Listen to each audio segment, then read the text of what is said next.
Like most kids, I couldn't wait for summer vacation. My dad was in the Air Force, and we moved around quite a lot. But no matter where I was in the world, for 1 month, I got to live with my grandmother in Arkansas. Those Arkansas summers felt like magic. She lived in a small 2-bedroom apartment, and that second bedroom always felt like home. We'd marathon old movie musicals, eat dessert first, go on long walks, and I even got to work with her. She worked at the Arkansas Rice Depot, a hunger relief organization. Specifically, she worked with the Food for Kids program and delivered food all over the state in a Sprinter van. Arkansas ranks 4th in the nation for childhood hunger, and nearly 1 in 4 children face food hardship.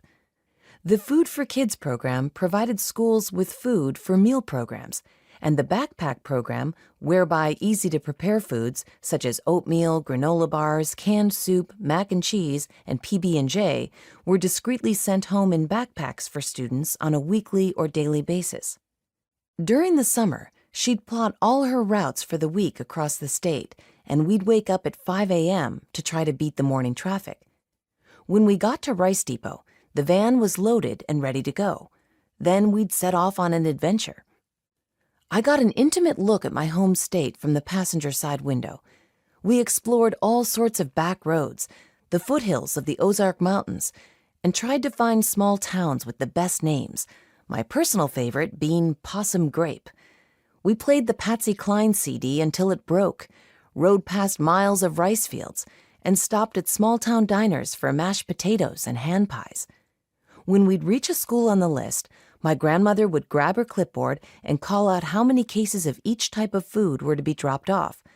I would ferret my way into the van and hand the cases to someone at the school who'd load them onto a dolly. Once we finished the drop, we'd jump back in the van and head to the next school until the van was empty.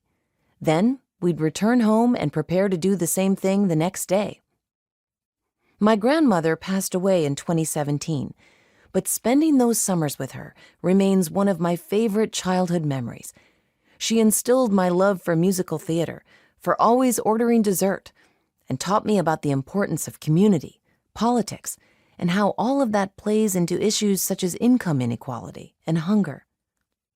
According to the USDA, more than 34 million people, including 9 million children, are food insecure in the United States. We could feed them all with what we throw away and still have food left over. So why don't we? I'm going to do a little math. I love math, but if numbers aren't your particular cup of tea, feel free to skip the equations and head straight to the next section.